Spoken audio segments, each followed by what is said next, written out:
Shelina, would you like to come up and speak, please?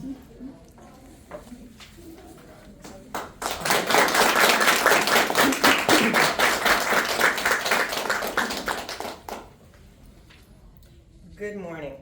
Good morning. I am deeply honored to receive the American Lawyer Alliance Teacher of the Year Award.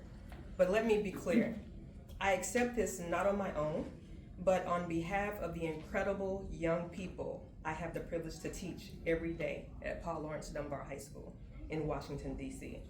Students who have taught me just as much about justice as I've ever taught them.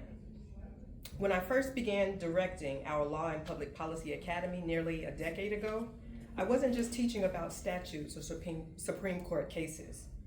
I was helping students find their voice, their agency, and most of all, their place in the civic fabric of our country. And that work wasn't always easy.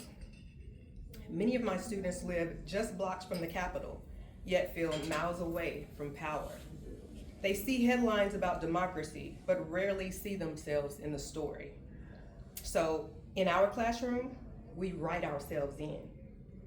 We study the Constitution, not as a relic, but as a living promise.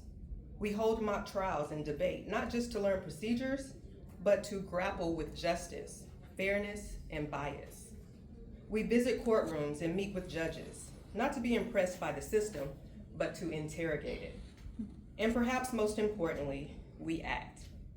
When one of my students, Jahara, used her Action Civics Fair project to petition our principal for a gun violence memorial, she reminded me that advocacy isn't abstract. It's personal, it's urgent, it's right now. When Chris wrote letters to city council members about food deserts in his neighborhood, or when Jay signed up to become a student election worker and brought 2 classmates with her, those were not class assignments. They were civic declarations.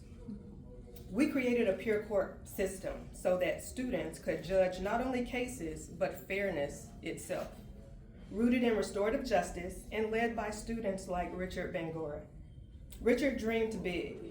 He believed young people should hold each other accountable with empathy, not exclusion.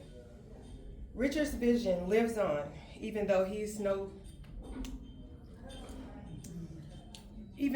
longer with us. The court he inspired will be training new student advocates every year. And it is in his honor that I continue this work. This award is a recognition of what happens when we move from textbooks to transformation. When law becomes not just what we study, but how we lead. My students don't just learn the law, they live it. They shape it, and they challenge us all to do the same. So thank you, American Lawyer Alliance, for seeing the promise in a classroom like mine. Thank you for believing in the power of law to not just uphold systems, but to disrupt and reimagine them.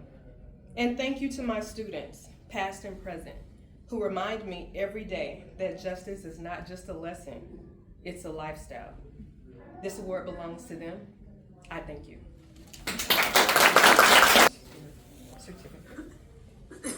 And I believe Sharon has, I'll give it to her when she sits back. oh, you're right, sitting there, okay, that's fine. And picture frame? Mm-hmm.